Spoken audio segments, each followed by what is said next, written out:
불황 속에서도 나홀로 성장하던 편의점 업계가 포화 상태에 이르렀다는 지적이 나옵니다. 출범 직후부터 돌풍을 일으키고 있는 인터넷은행이 주택담보대출 시장에도 나설 것이라고 선언했습니다. 정부가 고용을 늘리거나 임금을 높이는 중소기업에 대한 세제 혜택을 대폭 확대하기로 했습니다. 국민연금공단이 조만간 공모 절차를 진행해 다음 달 중 새 이사장을 선임할 계획입니다.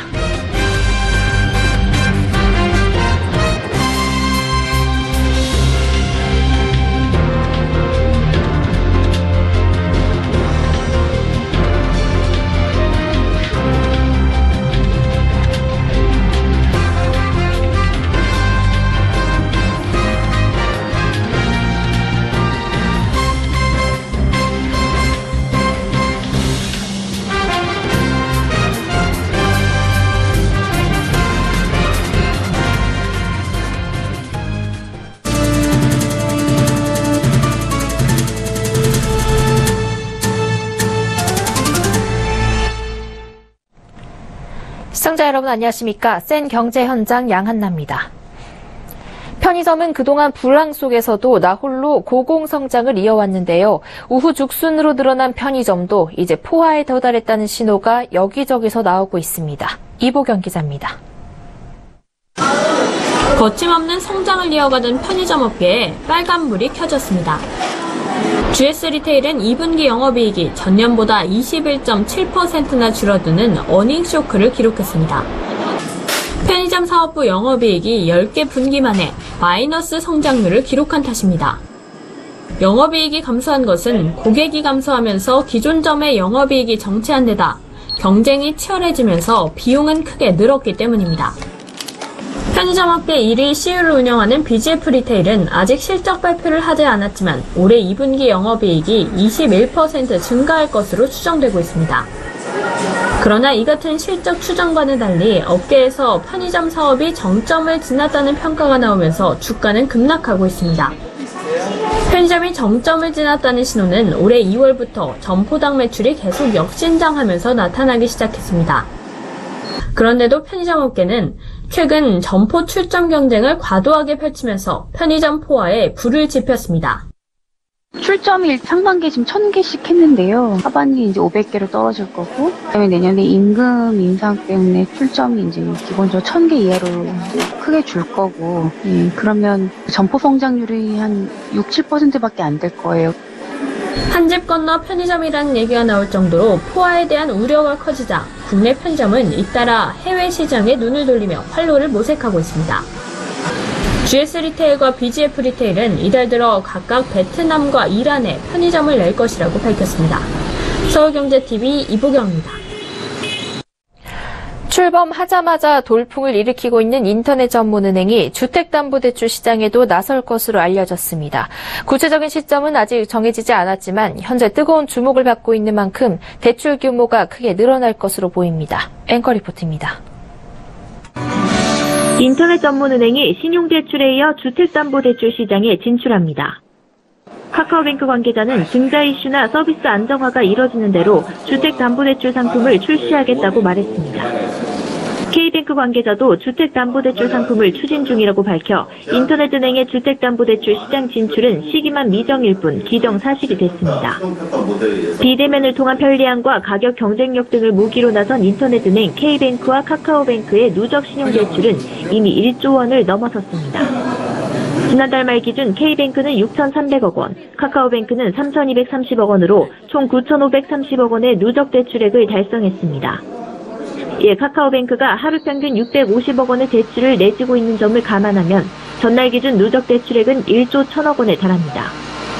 이런 상황에서 인터넷은행이 신용대출에 비해 규모가 훨씬 큰 주택담보대출에 나선다면 그러잖아도 필요한 자본 확충이 더 시급해질 것으로 전망됩니다. 인터넷은행은 현재 은산분리 규제로 인해 국제결제은행 BIS 비율을 맞추기 위한 자본 확충 문제를 안고 있습니다. 인터넷은행이 대출을 계속하면서 양호한 수준의 BIS 비율을 지키기 위해선 무엇보다 증자가 필요합니다.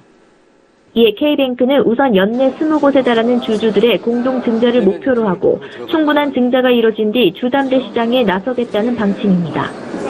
카카오뱅크는 최대 주주인 한국투자금융지주가 언제든 증자에 나서준다는 입장이지만 출범 초기인 만큼 현재 서비스가 안정화되고 나서 주담대 상품 출시 시점을 정하겠다는 계획입니다.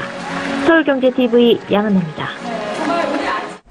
어제 발표된 세법 개정안의 핵심 중 하나는 질 좋은 일자리를 늘리는 중소기업의 세금 혜택을 대폭 확대한다는 겁니다. 이른바 부자 증세로 거둔 돈을 중소기업에 써 일자리 확대는 물론이고 일자리의 질을 높여 양극화 해소에 나선다는 계획입니다. 김혜영 기자입니다.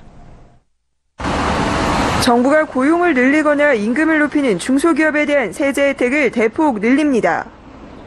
최근 청년 취업난이 심각한 가운데 중소기업은 오히려 사람을 구하지 못해 구인난을 겪자 양질의 일자리 확대를 통해 이를 타개하겠다는 보관입니다. 정부는 우선 고용증대 세제를 신설했습니다. 청년, 장년, 고용에 국한되지 않고 투자가 없어도 고용을 늘리면 세제를 지원받을 수 있습니다. 중소기업이 신규 근로자를 채용하면 근로자 1인당 1년간 1,000만 원씩 2년간 법인세를 감면받을 수 있습니다. 특히 사회보험료 세액공제 등 다른 지원 제도와 중복 혜택이 가능합니다. 또 중소기업의 고용 증가 인원에 대한 사회보험료 세액공제 적용 기간은 1년에서 2년으로 늘어납니다. 임금을 늘린 기업에 주는 세제 혜택도 늘어납니다. 이를 위해 기존 근로소득 증대 세제를 뜯어 고쳤습니다. 이는 직전 3년 평균 임금 증가율을 초과하는 임금 증가분에 대해 10%를 세액 공제해주는 방식인데 이를 20%로 높이고 적용기한도 2020년까지 일몰을 3년 연장했습니다. 취업시장의 약자에 대한 지원도 강화됩니다. 출산 등으로 회사를 떠났다가 다시 직장을 다니는 경력단절 여성을 고용하면 세액 공제율이 30%로 늘어납니다. 이번 세법 개정안에 중소기업계는 크게 반기고 있습니다. 중소기업 중앙회는 이번 세법 개정안이 일자리 창출과 중소기업계 경영 개선에 큰 도움이 될 것이라고 전했습니다. 서울경제TV 김혜영입니다. 국민연금공단이 7개월 넘게 이어지고 있는 리더십 공백을 끝내고 정상 궤도로 올라설 것으로 보입니다. 국민연금은 조만간 공모 절차를 진행해 다음 달 새 이사장을 선임할 계획입니다. 문형표 전 이사장이 작년 말 삼성물산과 제일모직 합병에 찬성 압력을 행사한 혐의로 구속 기소된 후 불안정한 대행 체제 속에 가입자인 국민에게 피해를 줄지 모른다는 걱정을 덜 수 있게 됐습니다. 정훈규 기자입니다. 국민연금공단이 오는 10일 임시이사회를 열어 이사장 추천위원회를 구성하고 공모 절차에 착수합니다. 공모 절차를 마무리하는데 보통 한 달가량 걸린다는 점을 고려하면 새 이사장은 이르면 다음 달 확정될 전망입니다. 선임 절차는 3단계를 거칩니다. 우선 이사장 추천위원회가 지원자들을 대상으로 서류와 면접 심사를 해 복수의 후보자를 보건복지부 장관에게 추천합니다. 복지부 장관은 이 중 1명을 대통령에게 임명 제청하고 최종적으로 대통령이 새 이사장을 선임합니다. 현재 새 이사장 후보로는 문재인 대통령의 복지공약 설계를 주도한 김현명 중앙대 사회복지학부 교수와 국정기획자문회의에서 활동한 김성주 전 더불어민주당 의원 등이 거론되고 있습니다. 국민연금 이사장은 2,200만 명의 가입자와 420만 명의 수급자, 580조 원의 국민 노후자금을 책임지는 막중한 자리입니다. 특히 이번에 새로 선임될 이사장은 공단 개혁과 국민 신뢰 회복이라는 큰 숙제를 요구받고 있습니다. 가뜩이나 기금 고갈에 대한 우려로 국민들의 불신이 팽배한 상황에서 삼성그룹의 경영권 승계를 위해 공단이 국민 노후자금을 활용했다는 논란이 불거지며 신뢰가 땅에 떨어진 탓입니다. 여기에 초유의 장기간 수장 공백이 발생하면서 주요 의사결정이 지연되고 내부 혼선도 심각한 수준인 것으로 알려졌습니다. 이와 함께 국민연금 기금운용위원회 상설화 방안과 특수채권 매입 등 간접 투자를 통한 공공투자 확대 방안, 스튜어드십 코드 도입 방안 등도 새 이사장이 해결해야 할 주요 현안으로 꼽힙니다. 서울경제TV 정훈규입니다.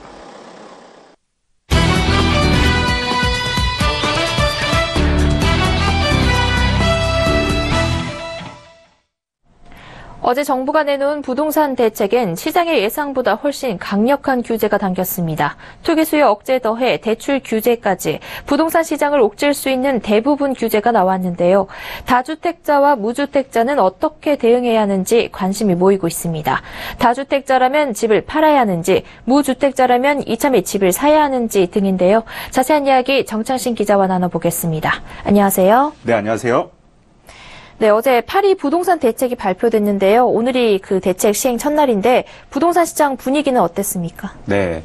자, 파리 부동산 대책의 직격탄을 맞은 서울 강남권 공인중개업소들은 이미 개점 휴업 상태입니다.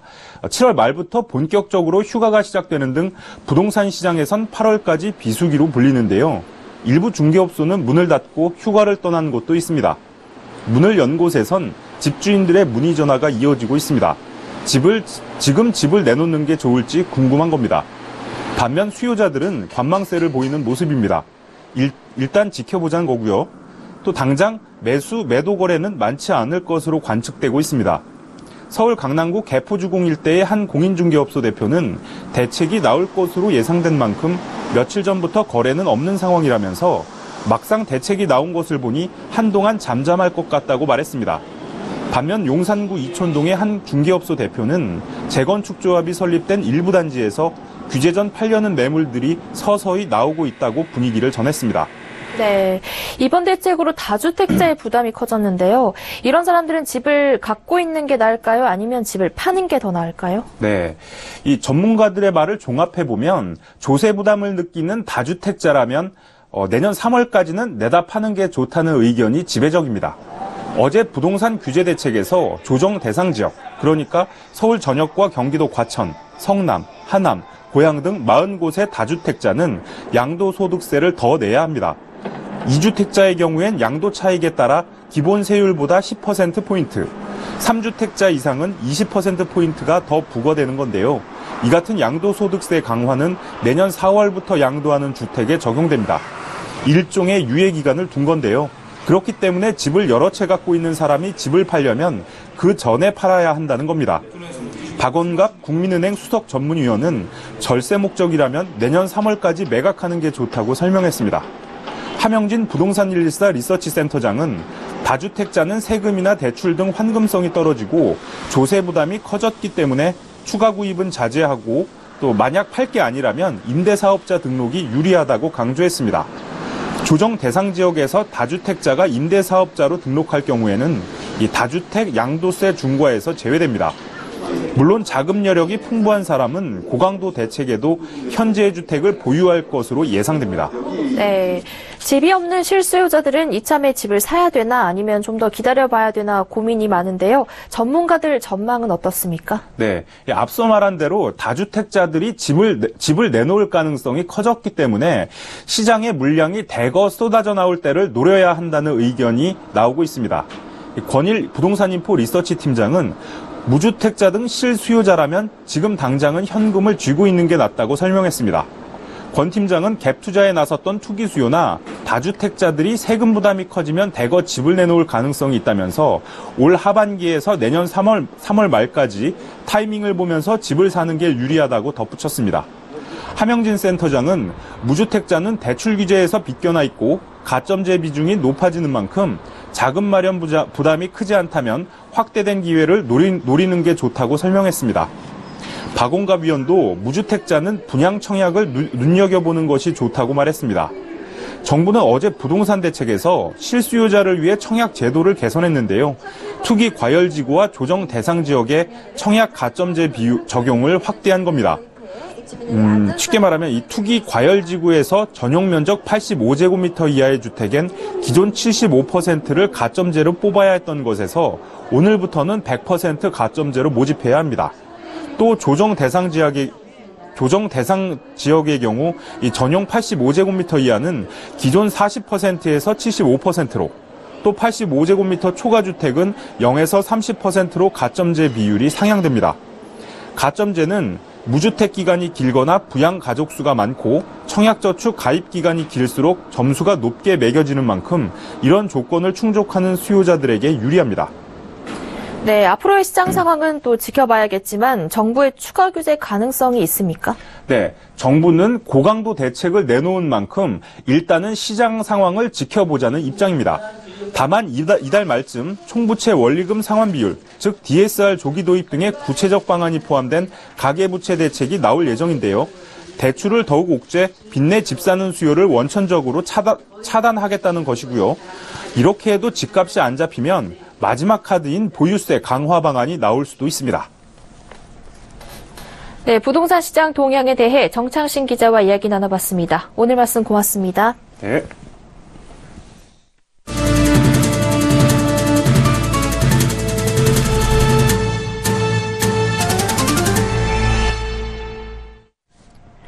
코스피 지수가 오늘 외국인의 매물 폭탄을 맞고 40포인트 이상 급락해 2380대로 밀렸습니다. 오늘 코스피는 전거래일보다 40.78포인트 하락한 2386.85로 장을 마감했습니다.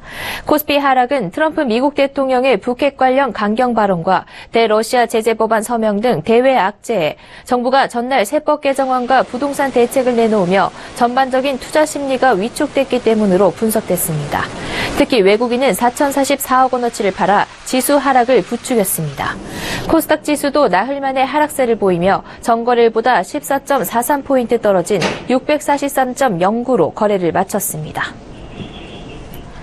안철수 국민의당 전 대표가 오늘 서울 여의도 국민의당 당사에서 기자회견을 열고 대선보다 당의 생존이 더 중요하다면서 8.27 전당대회 당대표 선거 출마를 선언했습니다. 안 전 대표는 5구 대선에서 패배한 지 약 3개월 만에 당대표 선거에 나서는 것에 대해 결코 제가 살고자 하는 것이 아니다라면서 우선 당을 살려야 한다는 절박감 때문이라고 말했습니다. 안 전 대표는 지금 국민의당은 몹시 어렵다. 당을 바라보는 국민의 눈길이 예전 같지 않다면서 당 자체가 사라질 것 같다는 위기감이 엄습하고 절망과 체념이 당을 휩싸고 있다고 말했습니다. 그는 당내 대선 패배 책임론과 함께 전당대회 출마 반대 의견이 적지 않다는 질문에 대선 패배의 근본적 책임은 제게 있다면서 한 분 한 분 만나 소통하고 최대한 설득하겠다. 혁신하는 정당을 만들어 내년 지방선거에서 승리하는 정당으로 거듭나겠다고 강조했습니다. 금융당국이 공모펀드 활성화를 위해 출시한 성과보수형 공모펀드가 출시 2달이 되도록 평균 수익률이 0%대 머물고 있습니다. 성과보수형 공모펀드는 운용사가 일정 기준의 목표 수익을 정해 이를 충족하지 못할 경우 낮은 운용보수를 받고 수익을 초과 달성하면 성과보수를 받도록 하는 방식의 상품입니다. 펀드평가사 KG제로인에 따르면 지난 1일 기준 시장에 출시된 성과보수형 공모펀드는 모두 12개로 6월에 5개, 7월에 7개가 출시됐습니다. 이들 펀드의 설정 이후 평균 수익률은 0.04%에 불과했습니다. 신한 BNPP 공모주엔 밴드트레이딩 50성과 보수자가 1.73%로 가장 높은 수익률을 나타내고 있고 SF플러스알파 로보글로벌 크로스 성과 보수자는 마이너스 1.82%를 기록했습니다.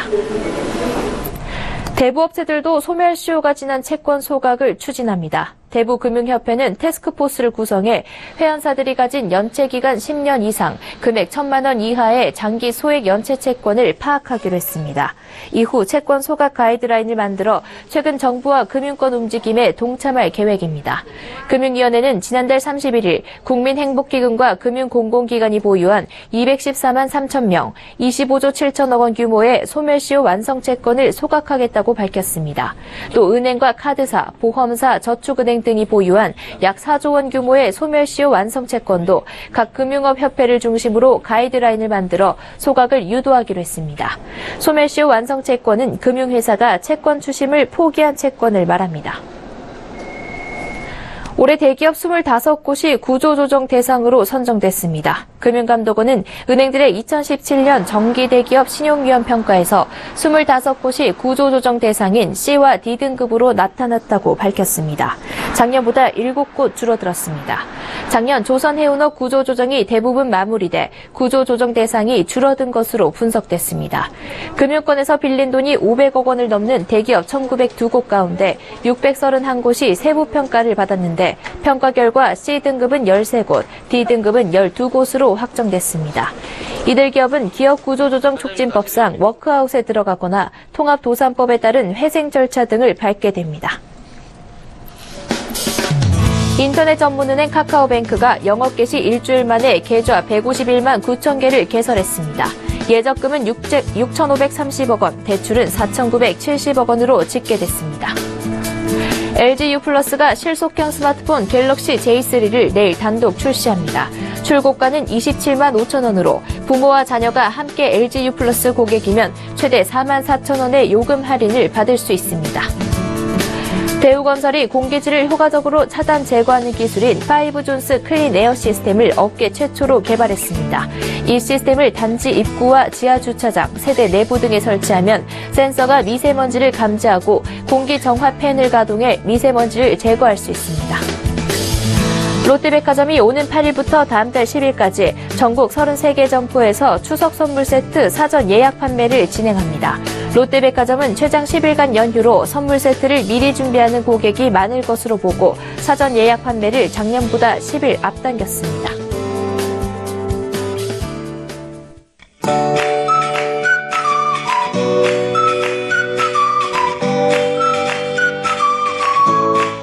안녕하세요. K웨더 라이프스타일 예보 차씨입니다. 날이 갈수록 폭염의 기세가 더욱 강해지고 있습니다. 현재 동해안과 일부 산간을 제외한 대부분 지역에 폭염특보가 발효 중인데요. 밤에도 열대 현상이 나타나겠고요. 내일 낮에도 서울 35도로 높은 기온을 보이겠습니다. 건강관리 잘하시기 바랍니다. 반면 동해안 지방은 동풍이 불어들면서 강릉 28도 등으로 상대적으로 선선할 것으로 보입니다. 다행히 하늘은 동해상에 위치한 고기압 가장자리에서 가끔 구름만 많겠습니다. 다만 구름 많은 하늘 아래 이 구름 사이로 강한 햇볕이 내리쬐면서 자외선 지수 매우 나쁨 단계까지 오르겠습니다. 볕이 뜨거운 오후 시간대는 자외선 차단에 신경을 쓰셔야겠습니다. 다음은 자세한 지역별 내일 날씨를 나절 예보를 통해서 살펴보겠습니다. 중부지방 가끔 구름 많겠고 덥겠습니다. 한낮에 서울, 청주 35도까지 올라 뜨겁겠습니다. 동해안 지방도 비 소식 없고 한낮에 강릉 28도 등으로 상대적으로 낮겠습니다. 남부지방도 비 소식 없습니다. 낮 기온 광주 35도로 폭염의 기세가 무척이나 강하겠습니다. 바다의 물결은 남해상에서 최고 3m로 높게 일겠고요. 서해상에서 최고 2.5m로 다소 높은 수준이 되겠습니다. 한편 제5호 태풍 노루가 일본 오키나와 동쪽 해상에서 북서진하고 있는데요. 계속해서 북서진하면서 일요일 오후에 서귀포 남동쪽 약 330km 부근 해상까지 진출할 것으로 보입니다. 이 태풍의 직간접적인 영향으로 일요일 제주도에 비가 내리겠고요. 이 비는 월요일에 전국으로 확대될 것으로 전망됩니다. 한편 일요일에 중북부로는 기압골의 영향으로 저녁부터 비가 오겠습니다. 비가 내리기 전까지는 폭염의 기세는 계속해서 강하겠습니다. 따라서 토요일에는 뜨거운 날씨에 일요일에는 비가 오는 곳이 있다는 점 염두에 두셔서 주말 계획에 참고하시기 바랍니다. 날씨였습니다. 센 경제 현장 여기까지입니다. 시청해주신 여러분 고맙습니다.